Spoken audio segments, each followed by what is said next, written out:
And we're back for another episode of Startup Hustle, a podcast for entrepreneurs by entrepreneurs.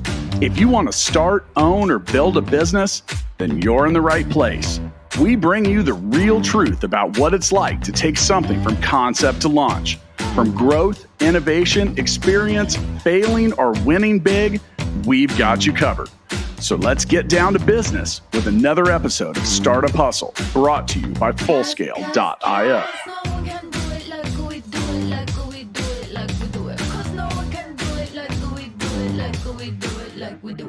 Welcome back, hustlers. This is Andrew Morgans, your host here on Startup Hustle. I have Liz with us today. I'm really excited to hear a little bit more of her story. And I'd like to say thank you to our sponsor today, Fullscale.io, helping you build a software team quickly and affordable. Liz, say hello. Hello, Andrew. Thanks for having me. Yeah, we're super glad to have you on the show. And I knew right away when I was going to be a host on the Startup Hustle, I wanted to have a chat and give you a chance to meet, the Startup Hustle's family, but also a lot of my fans and followers that, follow me across social different channels. They're getting to meet me and a lot of the people I work with every day on a different level. So why don't we just start off? Just give me a little bit of your background. I know you're at eComEngine now, but I think we should start before that. How did you get into digital in general? It was weird, right? So I worked for a title insurance company, a really big one, and it went bankrupt. And during the end days, I was assisting some people that were consulting to sort of dissolve the company, and I stayed on to help them out. And they basically said, you've got this duty and this duty, but the rest of the time, we just need you around. But you can do whatever you want on the computer. And I was like, I've heard about this thing called Twitter. So I got a Twitter account, which is still not something that I use a whole lot. I troll a lot on Twitter, and I don't troll. I read Twitter, but I don't actually tweet a whole lot. But through Twitter, I got connected with some local creative people who were freelance writers, and I was like, that sounds like a pretty cool job. So I started looking around Craigslist, and I found an ad for a top 10 website. And I think that my first article was the top 10 hairstyles. And I think I got paid $15 for it. Okay. And that was my first foray into writing for the internet. And I ended up going to work for the guy who ran that website. He also owned an SEO company. So I started learning about SEO. And during that time, that was 2008, 2009. So that's when you could basically write anything. As long as it wasn't keyword stuffed, as long as it wasn't trash, like complete trash. But you could write a novelty blog and link back to your law client or your dental client, and it would still help their ranking because that's what the algorithm was back then. And so I had a blast. I think that during my most productive time, I wrote during any given month, any week, I wrote 24 blog posts every week. And they had to be 350 to 500 words. And I won the 100 article award on eZines like 4 months in a row, writing under a pseudonym, of course, because that's what you do when you SEO, right? And I learned very early with freelance writing that you can't really have any vanity about it because you're rarely going to be able to put your name on anything. But I worked for them for a while, and then I decided to go back to grad school because I had gone back to school to finish my bachelor's degree when I worked for the big company, and I was having a lot of fun. And I just decided, I'm going to get my master's degree. I'm going to be paying for it until I die, but I'm really going to like this. And I had a blast. And I wrote about everything from mesothelioma to the top 10 weirdest laws about kissing, or it was just crazy stuff that I was writing, and I was doing actually pretty well. So this is around 2011 when I graduated from the master's program at Virginia Commonwealth University with a 4.0. Thank you very much. Okay. I did my thesis on J.D. Salinger in World War II, so that was fun. Defended that puppy, and nobody wants to read it, but that's okay. I wrote it. It's 75 pages long. But I was sort of getting into my writing for myself, I ended up co-writing a book about smoothie recipes with the guy who owned the SEO company. He was a big mentor of mine. And then I ended up getting 2 book deals with a different publisher. I had an option with the first publisher. So I said, Mom, you've got to write these books with me because I can't put my name on them. So actually there are 2 cookbooks out there with my mother's name on them that we wrote together. One about slow cooking desserts in your slow cooker and one about holidays in your slow cooker. So if you look up Joanne Downing on Amazon, she's got those out of print books credited to her. That's my You got mom. them on Amazon? Yeah, they were on Amazon. So Cool. I didn't know you were an author. Yeah, So I'm learning something new. I don't count cookbooks for me because they weren't horribly. I mean, you had to get creative because there's only so many ways you can cook a dessert in a slow cooker, and honestly, it's easier to bake a cake in the oven than it is to do it in a slow cooker. You've got to have a springform pan, and you've got to it's just like super complicated. But they wanted a book. None of the books have made any money ever. That's okay. I didn't have somebody good helping you on Amazon. Maybe the books weren't all that good. I don't know. I mean, I do use the holiday one for slow cooker ideas. But so all that happened. I went to work for an advertising agency for a year just to get some practical experience in a really fast-paced environment. Got into the RFP kind of answering government RFPs to try to get marketing work for government agencies. Was pretty successful at that. But that's a whole thing in of itself. Right? Government RFPs. Learn to write all over again, and write it 7 times. Because 7 copies, and I think I won that job because I ended up driving to the airport at 90 miles an hour and getting it in the right hands and all that kind of stuff. It was just one of those crazy times. So after that lasted a year. And then I went back to freelance writing, and I did that until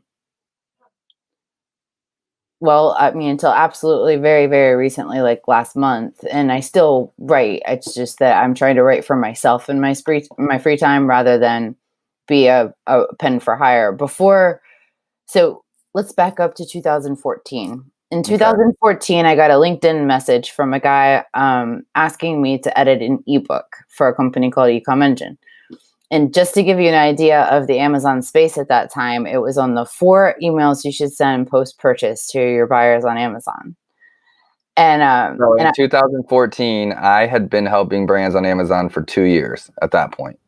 And in 2014, I got that assignment and said, wait, there are third-party sellers on Amazon? I had no idea. My mind was blown. So you're already helping brands. You already understand Amazon well enough to help people succeed. And I'm I didn't even know that people could sell on Amazon. I thought it all came from Amazon. I was totally, totally ignorant. And I just something clicked and I was obsessed. So I did that. And I said, if you've got any other work, at the same time, I was writing clickbait for a couple of actually pretty prominent clickbait sites, actually under my own name. So if you Google Elizabeth Fickinger, you'll find some of that stuff. None of it's terrible. Their editorial guidelines were actually extremely strict, but I was also writing about chemical storage tanks and roofing. And up until last month, actually, I did all the content coordination for 2 local magazines too. So I've tried to get all the experience I could. And what's funny about it is that I did freelance writing for eComEngine, and I was just doing general blog content, that kind of stuff. And I found that a mutual friend who ended up being one of my best friends after all this was a retail arbitrage seller. Okay. So somebody I knew sold on Amazon. So I said, let's work together. And can I hook your Seller Central account up to these tools? And he was like, sure, but you've got to help me pack stuff and send it into Amazon. And I was like, deal. So I learned he taught me how to pack a shipment, how to create a listing, how to create a shipping plan, how to source with the Amazon Seller app. And he taught me a ton of stuff. And we learned some stuff together, learned about, the transition into wholesale, the transition into private label, all that stuff. And in the same time, I got to got to know eComEngine's tools. And so they thought that was pretty groovy that I did that and took that initiative. And I ended up writing actually the first product guide, co-writing it with the product manager at the time for Restock Pro. So did a little technical writing for them. And then come 2016, they said, hey, we want you to come on full time. And I was like, doing content? And they were like, no, we want you to do business development. And I was like, okay, I'm a writer. And they were like, yeah, but that's not all you've done, because I skipped the part where I used to host karaoke and DJ wedding receptions for 5 years. And I think that comes across in every like public interaction I have. And also I have sang karaoke at several industry conferences. So the cat's been out of the bag since 2016. I think the first conference I went to was eCom Chicago in October of 2016. And what is Scanner Society now used to be Scanner Monkey, had their annual karaoke party. And buddy, did I sing karaoke at that party? I bet you did. The cat was out of the bag. But they said, yeah, we want you to just, talk to people in the industry and help us do this, this, and this, and run the affiliate program and all this stuff. And I said, okay. So since August 29th, 2016, I've been full-time with eComEngine. And my title is industry liaison because I work with agencies like Marknology, and I work with sellers, and I work with people who represent other software tools. I was born without a whole lot of competitive DNA, so I actually like a whole lot of our competitors a whole lot and say, you should check out their content because it's really good. Yeah. But I do create content for eComEngine. I do all the webinars. And I'm working on the video strategy now, so people are going to be seeing my face a whole lot more, but hopefully faces of other people in our organization too. But it's just been this interesting progression into the digital world, but then especially into the Amazon world, and understanding different types of sellers and their different pain points and the trajectory someone can take from, you've got all those stories about I had $300, I had $200, and I built myself up, and now I've got a $8 billion business or whatever it is. You've got stories like that. And as you know, because you've been in the industry for a long time, it used to be easier, Yeah. It used to be a lot easier. And when eComEngine first got started, it was a lot easier. Jay created Feedback 5, which was our first tool in 2007. And I think it was available to sellers like between 2008 and 2009. And it was the first of its type of tool. No other tool like that existed. And he was just curious because he thought there ought to be a way to automate that. And, sure enough, there was. And now lots of other people know that there's a way to automate that because it's a pretty crowded space now. But back then, there was no need for a marketing department because he was the only game in town. And it's still a very family-oriented, very close, cozy culture kind of company. And that's what took a completely, I am never working for another company again person, which is what I was. I will work for myself until I starve because I will never, ever work for another company, which made me say, okay, yeah, I'll do that because I like the culture and I got to work with. To use the tools anyway. Yeah, and I love to work with Amazon sellers. I just think that it's whether it's a retail arbitrage seller, whether it's a wholesaler, whether it's a private label person, whether it's a brand, small brands, mid-sized brands, large-sized brands, I feel like there's this DNA that they all share that has this risk-taking, brave thing to it. And because you have to be brave to sell on Amazon. It's scary and it's difficult and it's hard to be successful, especially nowadays. And I feel like there's just this lineage that all of the sellers share, and it's that they have similar pain points, they have similar stories, they have vastly different stories, they have vastly different pain points, but they all have this fire in their belly. They all have this awesomeness that I just love. And I'm so cheesy about it. I mean, like, I'm like completely passionate about it and I'm totally cheesy about it. And actually, during webinars, I say, Amazon says that they're customer obsessed, but at eComEngine, we're seller obsessed. And when I said that for the very first time, I meant it from like the Yeah. bottoms of my toes. And that's why I love working with agencies that work with Amazon sellers, because I feel like nowadays you're a brand, you're an emerging brand, you're a launching brand, and you need all of the tools and all of the expertise to be successful. And it's just really interesting going from sort of like a general, yeah, I'll write for your blog. Yeah, I'll write a white paper for you. Yeah, I'll write your script for this thing, or I'll write your speech for this thing that you're doing. I'll update your LinkedIn profile. I'll write your resume. I'll write your web content. Just like a marketing general. Yeah, I'll do your social media. Darn it, because I hate doing social media. I hate it.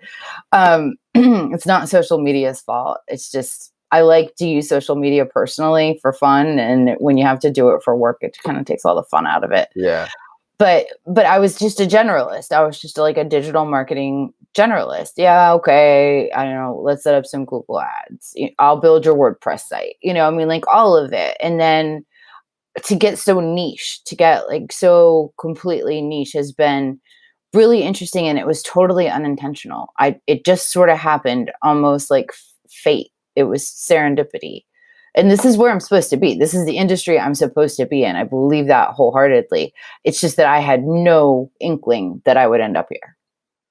Yeah, and I mean, me neither. I was trying to be in a band 5 years. That was like my first business really, and creating and learning marketing and things like that. And then I was getting a degree in computer science so that when I was really good at it, like as a kid, I was like building computers, like, with DOS and just way back in the day. And when I was overseas in Africa, I was like hardwiring all these computers and networks together before it was like plug and play.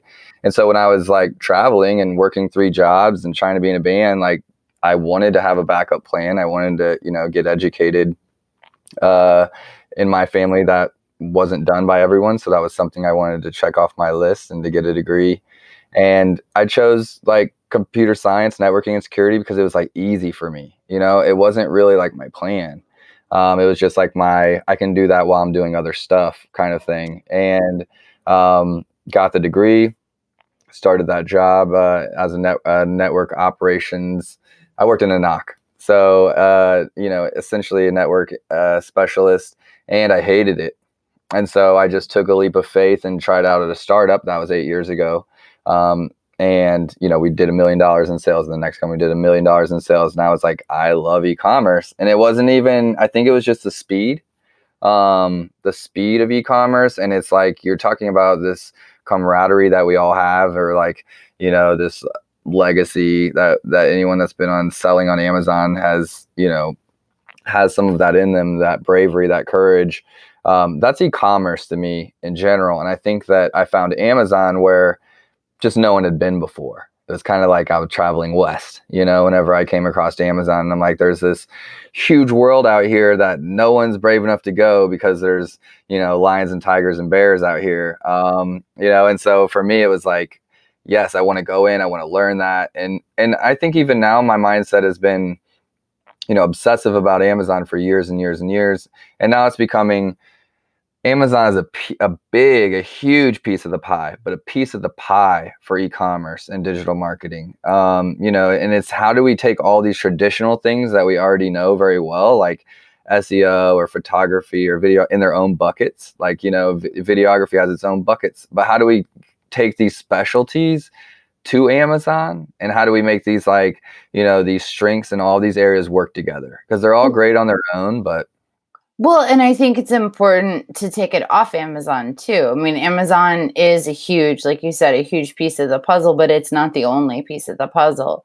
And what I have a hard time getting across to sellers or brands is that what you do off Amazon isn't always going to completely make you win on Amazon, right? correct. So like you've got to have the videos, you've got to have the right product photography, you've got to have your brand voice, you've got to have your storefront looking rad. And I love what you guys do with that, by the way. I'm like, oh, that's a Marknology one. I know that. Do you remember the first time we met? Yeah. Do you remember where it was? Wasn't it Boulder? It was before that. Was it? Actually, I met you, but I don't think you knew us as Marknology. So me and Veronica came to, and Brooklyn came to Minneapolis. Were you at? Yes. You were speaking there. Midwest Or you were eCommerce. just there, or did you just have a booth? We just had a booth in 2018, and in 2019 I spoke. And I met you guys and I was like, man, those are cool guys. Those are cool. Because I mean, you guys are all like hip and cool, and like I've never been that cool. So I'm just like, whatever. Okay, well, the cool people are here now. And then it turns out you're related. And it's just like, okay, that's the coolest family ever. And then we actually met, like again in Boulder. in Boulder. But we'd already started kind of working together too. And I'd already decided that Veronica is the coolest girl I've ever met. So, that had already happened. And then you spoke in Boulder and I was like, okay, he's like really smart. So that was cool. And that was a cool experience. Actually, my mom was at that conference. You guys were really super nice to my mom. I was gonna bring it up. Yeah, she was really cool. And, we work with our mom too. So yeah, I know. It was just cool. There's a lot. I've tried, I wouldn't say, as Amazon gets more traction, like more and more companies come out, like every day as far as softwares. We were talking about one on our mastermind call earlier today. And it's just like we're constantly trying these softwares, like whether it's a feedback software, whether it's a restock software, whether it's an advertising software, whether it's a dashboard software, like, as Amazon consultants or people that are trying to help sellers on Amazon, it's been like, I want to know all the tools. What are all the things at my disposal to help me do my job better, Yeah. And I think that really what it comes down to is just, finding people on the other side of those companies that actually care about people and businesses and sellers, and less just about the tool itself. Sometimes, I'm always like, for me, a big part of it is, and I honestly haven't done this with Feedback 5 because that tool has been out so long. Like it's one of the first. It's they know they're perfected. It's not something that just hit the scene, if that makes sense. But before, it was like these little things would come out that you're like, okay, this is a huge advantage. I can look up a seller, or I can do this, but really it's, will we innovate together? Because it's still the Wild West. And it's like, we're out here in the streets, so to speak, like, fighting the Amazon fight. And there's these things that come up. It's about really finding partners on all sides that are like just ultimately trying to do a good job, for sellers, and actually care about doing a good job. And, that's what I've loved about eComEngine and our relationship from, it started from agency to, software as a service. But now we're friends, we're in a mastermind, we email back and forth about different things. And I think that that's what, to anyone out there listening that's trying to find, what companies to partner with, or, what service to use when there's 1,000 out there. It's really just about finding one that fits your culture and, how you want to work. That's a really good point. We have internal learn and grow sessions once a month. And the CS department, which is a wonderful group of people in our company, they are conscientious and they are lovely and they are awesome. But they were like, why don't you, Liz, tell us a little bit about our main partners? Because we're getting ready to launch our partners page, but there are going to be more people on it. And I was like, sure. And so I made a slide deck that's totally hokey, but I had like glamour shots of you guys from your website because your website's beautiful. And it's funny because I was talking about the people that we choose to partner with the closest are the people who are most aligned with our values. We're inbound, we're helpful first, we're all about exceeding expectations, we're all about answering questions openly and honestly, we're all about helping, just helping. And I can't tell you how many times I've talked to somebody and I've listened to their pain points and I've listened to their struggle, and I've realized, there's this other tool that's going to be perfect for you. And it's not always, I say I'm the worst salesperson ever. I don't drive everyone away from our tools. Don't get me wrong. Like I drive plenty of people to them, but in those situations, it's your responsibility as a software provider to never try to put somebody in your software that doesn't fit there. Right. That's just one of the tenets of being a responsible software company. So partnering with you guys has been great because you know which of your clients need what, and you know what our capabilities are. And you've built a really fantastic team. I mean, you've got your family and they're fantastic, but then you've built a fantastic team after that. And we've got a certain customer success advisor who jumps on every ticket that you guys have.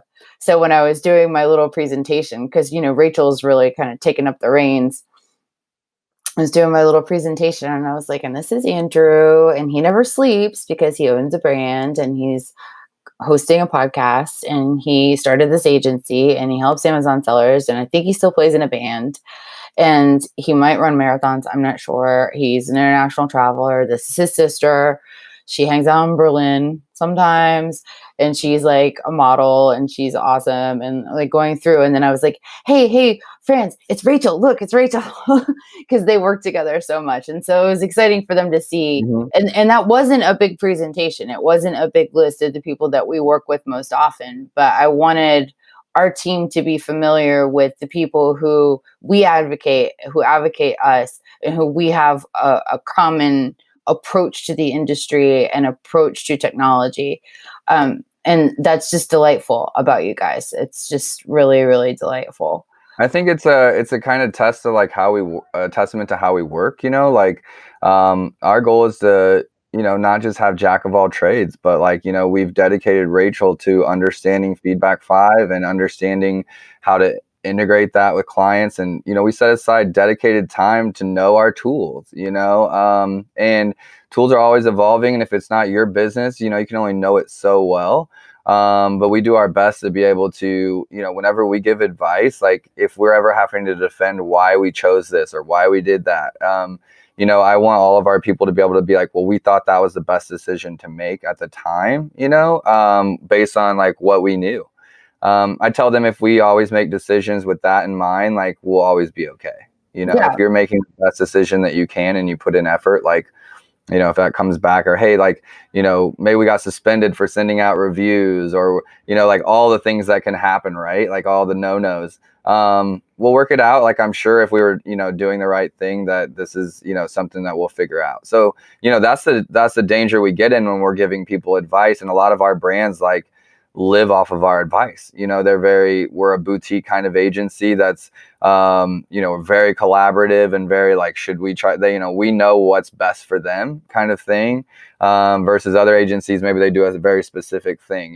We're very integrated, and it just comes down to having a team that feels like, from us to our partners, if you get on the phone or your customer success person gets on the phone with Rachel and one of our clients, it's as if Marknology was on the phone the whole time, so that's really cool. And thanks for all those nice things she said. I swear I didn't pay her to say them. No, he didn't, but you guys are a pleasure to work with. As the fact that you represent some really cool brands and I keep buying stuff from them, and not like, what are you trying? I can see you on screen, but what were you eating right before we got started? I was eating this zesty Mediterranean popcorn. It's this spicy flavor with chilies and herbs. It's wicked spicy, but it is really, really tasty.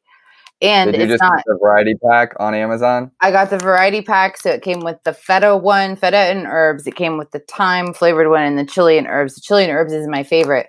And it only has 0.5 grams of saturated fat and 3 grams of dietary fiber, which is pretty rad. I also have a garden steak in my backyard from X-Heart because I met Michael. You might have to edit that out. I don't know. No. But I met him at the brand boot camp that Shannon did in Los Angeles in January of 2019. And he was telling me about his brand. And I was like, oh my gosh, do you have those things that you put in your yard and they collect sun all day long and then at night they glow? And he was like, I have so many of those. And I was like, those are my favorite things to put in my yard. People think that I am from West Virginia, and I am actually from West Virginia. So I'm allowed to make that joke because I was born in West Virginia and I lived there till I was 5, and I go back at least 5 times a year to visit when I can, when it's not COVID-19. But whatever, I love those glowy things, and I've bought them cheap at like AC Moore when it was still in business. This one from Xheart, no kidding, it is a champ. It collects the sun.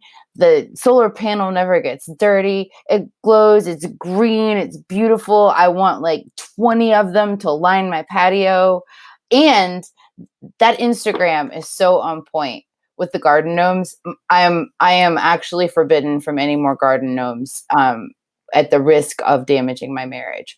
So I have to keep it. I have one gnome. He's the only gnome. When he breaks, I'll buy another gnome. But this is a one gnome house. Unfortunately, it's a deep bummer for me. We've got I got a couple of stories for you. I have a real estate business as well, and we've started using the gnomes as like the housewarming gifts for new home buyers. What a wonderful! So you're a realtor? I'm not. I have a property management business called AKC Co. We have about 22 Airbnbs, and the rest are traditional rentals. Do you ever sleep? Sleep is for the weak. I don't know. I don't believe that, but I'm just trying to say something there. I don't really know. I'm old. I need like 7-8 hours a night. I just do. Everything I do is digital though. Just so you know, like I'm in the same space, and that's why I bring it up. Like Airbnb is a business that's ran with, photography and listings and systems and property management. It's like Airbnb is a easy system compared to Amazon, right? So for me, it's just all the algorithms are kind of the same in that regard. And if photography and SEO on one platform, photography and SEO on another platform. I wouldn't say that generically applies, but in these type of search and get results, kind of way. And then, we own Landlocked, the apparel company, which for me, more than anything, it was my own brand outside of the agency service side that I got to learn with, right? So I was able to try all the techniques and things I wanted to try, and learn wholesaling and learn retail and learn, profitability and all that kind of stuff when it was my dollar and on my side. So I do a lot of things, but honestly, a lot of what I do is the same in them. I didn't know about Landlocked until I was going back. I know, and there's a shirt I want, just so you know. But I was going through the website, getting ready for that Learn and Grow I told you about, and it was like Andrew. I was like, did Andrew always have his own section? I don't know that Andrew always had his own section. Like when I first met them, I don't think you always had. So I looked at the Andrew section, and I'm like, Andrew is a rock star, and look at this clothing line. This is amazing. And I knew that you must have started with that. I knew that like that's how you work, that you would have done that and you would have learned on that. And then you would have applied that knowledge to other brands because you have to prove it to yourself first, because that's how your brain works. But I was like, this stuff is really, really cool. Because of course he wouldn't have some crap brand, like he would not have some crap brand that's like, generic-ish toothpaste with its own label on it or something like that. He would have something really, really cool and hip that you would want. Well, I can't take all the credit. I've definitely been building it with Veronica and Ro, photographer on our team. Ro, Marknology has been in business almost 6 years, and I can just remember, like, it's almost like when people find digital marketing and it's their thing, it's like they love it. They either love it or hate it. They don't dabble really, and I was trying to grow the businesses before my sisters moved here. I'd been in business almost 3 years, and Ro and Veronica moved, and that was a big catalyst for change in Marknology. And one thing I really needed was social content and branding and things like that. But I was trying to run the Landlocked Instagram and Twitter and Facebook. And Ro was like, I'll take that over. And she'd always been like a hobbyist photographer, like always had a camera around and things, but not a professional. And she really just picked up Landlocked maybe like 3 or 4 years ago, 3 actually, and just really started shooting models, shooting all those shoots. She's awesome. Turned just absolutely amazing. And that really just came from Landlocked. You know, it came from needing to fill needs in the team and like, just like, what can I do and what do we need? And just watch her turn into like an absolute rock star in regards to photography and Amazon photography and graphics and things like that. But all started with, just trying to fill a hole on Instagram. That's always been something that I try not to feel envy, but I've always, as a word person, as a person who thinks about words and the intentions of words and has made a successful living using words. I'm not visual. I mean, you can see the wall behind me. These are decals that I keep buying on Amazon, and they're supposed to start, like, you see where the edges, they're supposed to start at the ceiling and then cascade down in a really lovely, soothing pattern. And I was just like, I like that one there and that one there. And if I do enough of them, it won't matter that it's not like a good designer eye, because there'll be enough in the background that nobody will be able to tell where it stops and where it ends. So I think it looks pretty cool from here. Thanks. I appreciate that. I keep buying them. I just bought another 2 sheets off of Amazon. I love it. We're always trying to do strange things in our Airbnbs. And I say strange, I just mean like, make them different, just like we would on Amazon, like, value propositions or, how to make this thing unique. Themes. I love Airbnbs with themes. Decals are a good way to go because these will peel right off and they won't damage the paint. So you could even switch them out, and you can put inspirational quotes on the walls. And actually over there, I'll text you a picture later, but right around the light switch, there are kittens breaking out of the wall, because that's not going to be on camera. So I can be, because my husband said, "What are you, in college?" So thanks, Andrew, for just echoing that statement. I'm sorry, earlier when we were talking about the mac and cheese recipes. I'm a 43-year-old, 18-year-old. Thank you. And my aesthetic is just messy. It's clutter. That's the way it reflects my brain. My brain is full of stuff, and it's a delightful place for me to crawl around. And I want my living space to be the same way. I like it. That's how I roll. I've got 47 typewriters in my house. Really? I collect antique typewriters. That's cool. And they're in various states of disarray, and some of them are the cool upright ones, and some of them, but like on the other, I have a piano too, because I play the piano, and on either side of my piano, all the way up to like, side table size, is just stacks of typewriters in their cases with a lamp on top.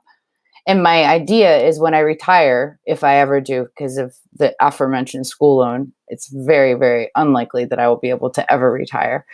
But my idea for retirement is that I'm going to have this fabulous library with all my books. Because the last time I moved, I had 75 boxes of books. I just hoard books. I can't throw away a book. I'll give away a book. If you want that book, I'll give it to you. But I cannot. Because you value words a lot. And I can't, and I like the smell of the book, and I like the smell. I'm very smell driven too. And I like the smell of the typewriters. I like the way the ribbon smells. And I like the idea that I have no idea what people have typed on that typewriter. Right. Love letters, job offers, suicide notes, whole novels. I have one from 1918 that I've just convinced myself belonged to Ernest Hemingway. I've just convinced myself that he took it around and he typed on it, and that's probably what he wrote The Sun Also Rises on, and that's just like what I'm going with. Of course, that's not true, because it would have cost more than $25 at the antique store up the street. But I have all these typewriters, and I have this idea that I'm going to have this fabulous library that's got all my books on it, and it's going to have this wonderful table, and I'm going to have all these little drawers with different components for typewriters, because I'm going to learn about how the typewriters need to be repaired, and I'm just going to tinker with typewriters. Just keep collecting, because worst case scenario, I'll help you sell them and pay off your school loan one of these days. They're not, it's funny, because I had a relative that sent me a Facebook, marketplace listing, and it's like, this typewriter, and I've got one just like it, would sell for as much as $5,000. And I'm like, no, it would not, because no, they wouldn't. I've bought these things. People have given me typewriters.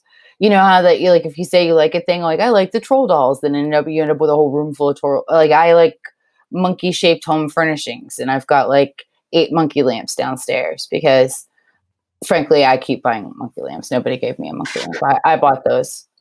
I bought those monkey lamps. That's just true confessions here. I appreciate the honesty.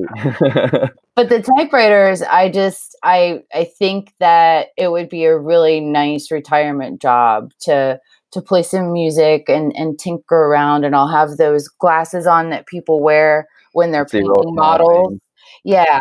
Yeah, I'll have those on, and then somebody will come in and talk to me, and I'll look up and I'll have those, and it'll be like Ghostbusters 2 when Dana's painting the painting and Janusz goes over, and like Ghostbusters 2. If I can fit a reference to that, Eddie Izzard or Buffy the Vampire Slayer into anything, I will do it. So me and Veronica went to made me think of it, old typewriters. We went to Austria, okay, on our trip to Berlin, or like to Germany, and we went to this coffee house, and we were just trying to find coffee, but it was like a holiday. I can't remember what the holiday was. It was around December. And this was like supposed to be the very first coffee house where like Jewish writers would come to write their like newspapers or books, or like, I don't know exactly I mean, for that, I wasn't prepared to bring this up, but it was just like the coolest thing. All of the servers were like in these tuxes. Like we were definitely underdressed. You know, we didn't know really that we were stepping back in time. You know, you're gonna have it to was Google just that and put it in the show notes, because people are going to want to go there when the world opens back up. It was really incredible. Just to know, like, this is kind of where it started, where people were like, we're going to go here and write, and it was pretty inspiring to see, like, to think of those people and those men when they were writing about, World War II and different things like that. I think it was right before that, kind of when this coffee shop got its popularity. I always think about that. I want to change gears just a little bit. You started with SEO. You're a writer. Okay. That's your background. Like you've been doing it forever. When I used to get super pumped up when back in the day, Amazon reviews, like Amazon changed the way they did things. Remember, we talked about it being way easier. And because people used to be able to just give away product on Amazon in order to get reviews, that would then boost the listings to be super powerful. That was before ReviewGate, October 2016, a day that lives in infamy. 2016. So for a lot of companies, it sucked because this was what they had built their models on. This is, how they were profitable. This is like how people launch products, private label products. For me, as someone outside of that, my business model wasn't built around just reviews or things like that. I liked actually like branding on Amazon as best I could back then, because we still didn't have all the tools we have now. But I was trying to push people that SEO mattered on Amazon. And I promise you, in the conversations I had, the things I was like, I wasn't a thought leader. No one listened to what I had to say back then. But it was in the SEO world, people were just putting up single lines of text, or it would be like, it matters in the title, but not the search terms and all those kinds of things. And why even worry about those if reviews carry the most weight anyway, right? So, but when ReviewGate happened, in my opinion, SEO started mattering, and people started caring about SEO because they had to get their listings to be seen outside of just these reviews. What have you seen change, like in the same way since 2014 till now in regards to SEO and stuff like that? It wasn't too long after that, though, that it very much became a pay-to-play platform, right? So that mattered in terms of advertising too. But if you think about SEO and you think about keywords the way Amazon at their very best would think about them, what you have to think about is, what are people typing into the search bar to find? What are they typing in to find what you're selling? And then you've got to choose the right words to be not just what they're looking for, but just in case they type wrong or just in case they Right. don't know quite what they're looking for. It's a very complicated puzzle, and it's not like the 2008, 2009, let's just put Richmond, Virginia attorney in an article about strange laws and say, and if you have questions, you might want to ask a Richmond, Virginia attorney about it, and it's like And then you're showing up, right? ham-handed. And Amazon, as Google got smarter, I think Amazon kind of took a cue and said, yeah, we're not going to let you do just rubbish in your listings. We'll let you do these really long tail titles. And that actually happened after I got into the industry, where people just started like putting every keyword possible in their product title and then maximizing their bullet points to the whole, 500 characters, and just like making this unreadable gobbledygook that if a thinking person, not a bot, not an algorithm, not a shopper, a buyer, a customer on Amazon is looking at that listing. Because as a shopper on Amazon, and I have been for years and years and years, I have always read product descriptions. I have always read bullet points. I read that before I read reviews. My husband's the other way around. He reads he looks at star rating. He reads the top, the top 3 5-star reviews and the top 3 1-star reviews, if there are any, after he's sorted by Prime, because he will only shop Prime. And now that I know this industry, I feel like I'm not a muggle anymore. Like I get it. And I realize that there's so much goodness to be found that's not, not Prime, because it might be merchant fulfilled, or they might not, there's just good stuff you can find. So I don't just filter by Prime unless it's something I need tomorrow or I need in 2 days. But I've always read the listing thoughtfully, because I expect the seller to create a thoughtful listing. And I've done a Right. lot of work since I entered the industry with people who talk about optimizing your listings and telling your story. And one person, I don't mean to like throw people's names around, but Emma Shermer-Tremere did this wonderful webinar with me where she was like talking about telling a story with your listing. And actually at that Boulder event that we went to, Faith Rumor was talking about, like, if it was a food brand specific conference. And she's like, you've got an opportunity with your listing to make somebody want your product. So while SEO might be an important part of the equation, you also have to think about the human experience involved with reading your listing. Does it entice the buyer to click buy now? Does it make people want to buy? You've got to find that balance between the smart SEO equation that helps you rank better and the listing that invites not only a customer for the first time, but a repeat customer and an evangelist of your brand. It's a tight, thin rope to walk. And luckily there are agencies like yours that can help people navigate it, because I would write the floweriest, most non-SEO, most ridiculous listing ever if I sold on Amazon, and probably nobody would ever buy my stuff, because I would get literary quotes in there somewhere and probably make some sort of movie reference and talk about how this is going to change your life because it's an M&M dispenser or whatever. Well, if you had a video on the listing, I would probably buy it, because I'd be like, she probably makes cool stuff and I'm going to buy it. I do feel like when you, there's always little things. Whenever you're obsessed with the platform, you notice all the little things, but it's almost like if I see a listing with a crazy big title or bullet points, and those do help SEO, but they hurt, like they're hard on the eyes, or like on the mobile, they don't show up. I'm like, I know that this is an agency's helping them, or this is a private label seller, because the big brands are rarely have anything like that, right? The big brands, the known brands aren't doing that. Mainly because they don't know how to do SEO, but it's also a way to just like, quickly tell the difference. And, you talked about, I think the first article you wrote was top 10 hairstyles. Top 10 hairstyles. Okay. So like, that's how Google works. That's how the web works. People are like, what are the top 10 hairstyles of 2020? Like, how do I cut a fade into my hair? How do I, what's the best mask, to wear right now? People ask questions, and people, search queries. And on Amazon, they just type in face masks, and then they filter by by men's, by women's, by price point, by review point, you know, and they're kind of just going through all these checks.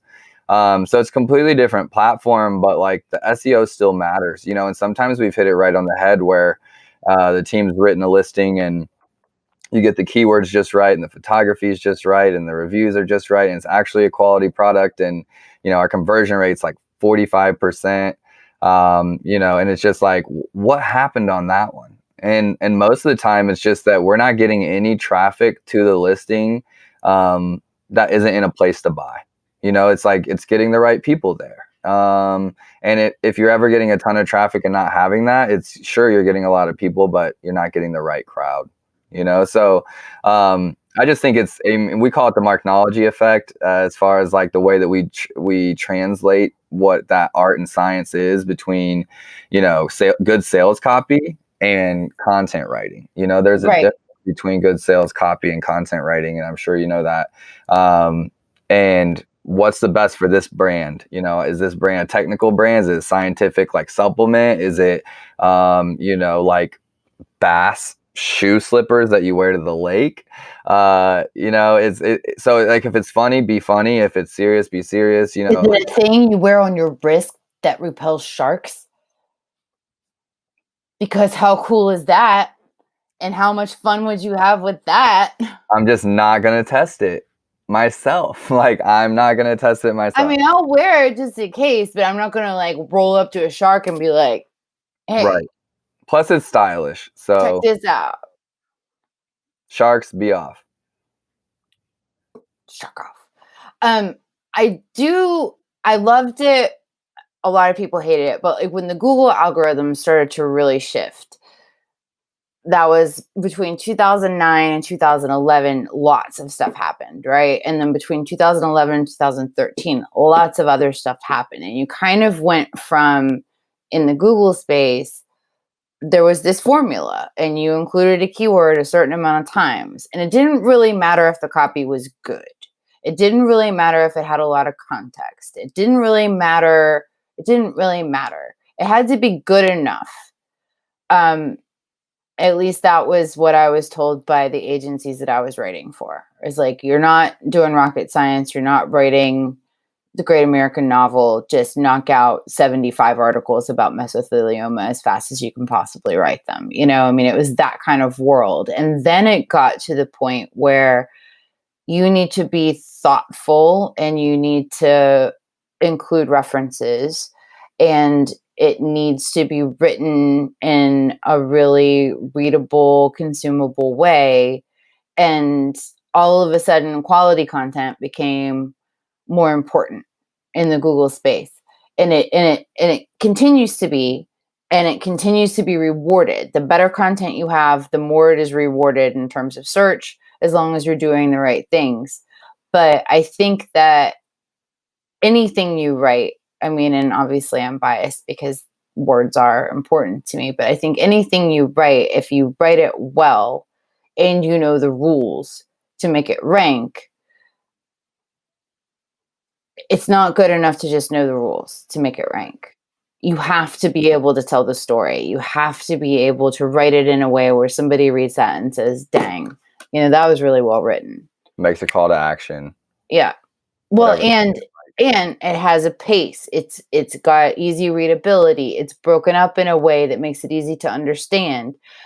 There are transitions between paragraphs. It's actually a written piece that you could get graded on. You know, I mean, I've taught lots of composition classes at the college level because you do that when you've got a master's degree. You're like, okay, sure, I'll teach. And you have to pay your dues and teach enough composition classes for them to let you teach a literature class. So you do that. But I mean, when I was reading freshman composition, I was thinking about, okay, I take the harshestly, you know, the things that have received the harshest criticism in my writing career, and bounce them up against each other and realize that they might have to write something in APA format, and it's got to have a works cited page and all that kind of stuff. But at the end of the day, when you write something, it's got to have a clear thesis statement and supporting argument. Everything does. And an Amazon listing has to tell you what problem that particular item solves. It's got to tell you why it's different from all the other products like it. It's got to point to. There's a common thread among all of the content that you would ever create. And what it really comes down to is how well does it tell the story? Right. Storytelling is at the core and the center of everything, you know. And I just wish I had paid more attention to photography early on. I think a lot of brands weren't, and so I didn't as well when I was like following competition, and you're just like trying to find other people pushing the pace and see what they're doing, and try to innovate yourself.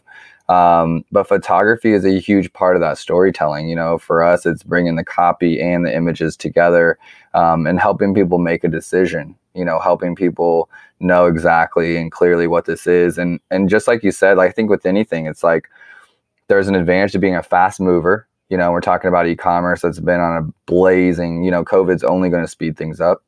It's been on a blazing pace. And it's like first, all you had to do, like I think I put up 1 million car parts by myself, like 1 million car parts that you all experience or buy online. Like 8 years ago, I was just distributor after distributor after manufacturer getting their entire catalogs and putting them up, using Excel to concatenate, product descriptions by the hundreds and thousands, because these things hadn't been done. And so, you're winning simply by being there.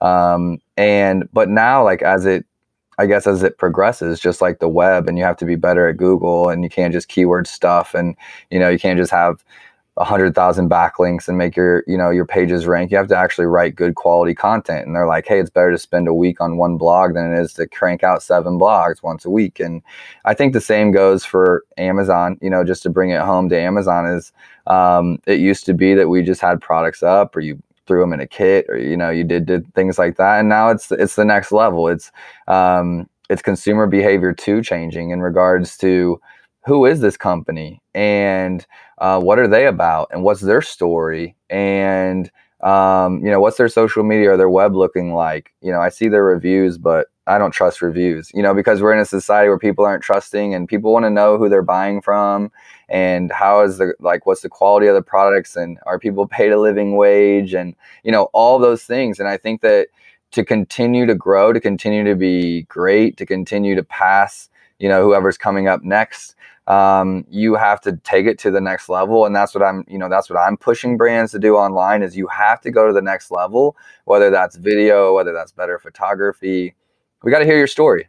And I will say that I will rhapsodize about the importance of the written word all day long, but we do live in a world where photography and video are of paramount. What is it? Some like 436%. People are 436% more likely to watch a video than they are to read content. Yeah.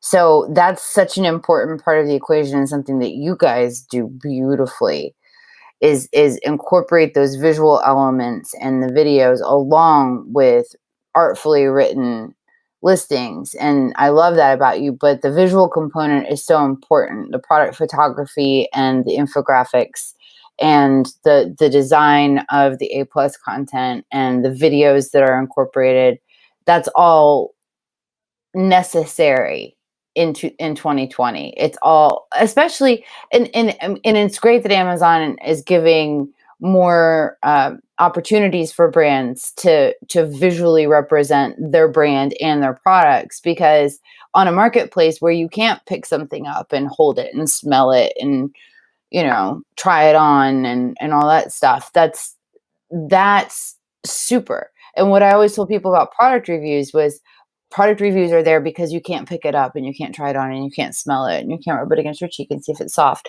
That's what the product reviews are there for, is there to tell you that. But now there are these visual things you can do where you can say, it looks like this. And then if people get it and it doesn't look like that, then they can leave you a bad review. And then that hurts. But if you're a good brand with good products and you visually represent your products in a really appealing way, you win. You just The do. truth in the pudding, right? Well, we're almost up on our time, but I want you to leave us with one answer, if you will. This question's just answer it however you want. But if you had a superpower, let's keep it to the digital space. As being an entrepreneur of yourself, if you had a superpower in regards to this space, maybe it's writing, maybe it's been creativity. Like, what do you think has allowed you to flourish? When it comes to growing and taking on new things in this space? I think it's, so what would I want my superpower to be, or what I think my No. superpower What is? what superpower do you have? I think that my superpower is listening to and understanding people.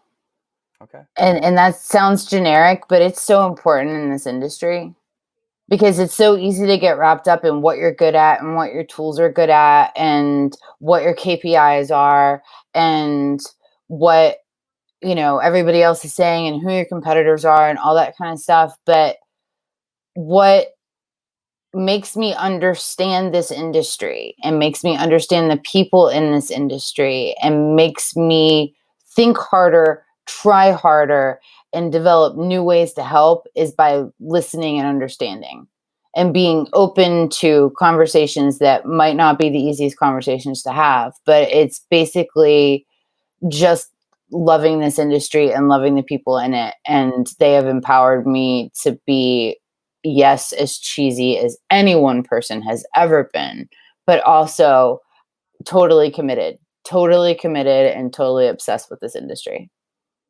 Liz, I love it. I love your colorful response to that one.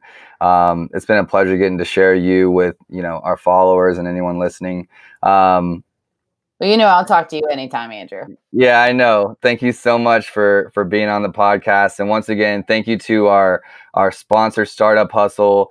You can find them at fullscale.io, helping you build a software team quickly and affordable. Fullscale is a great option for you if you're trying to outsource your development. I've used them. I know lots of people that have. You won't be disappointed. Liz, thank you. We'll see you next time. All right, thanks.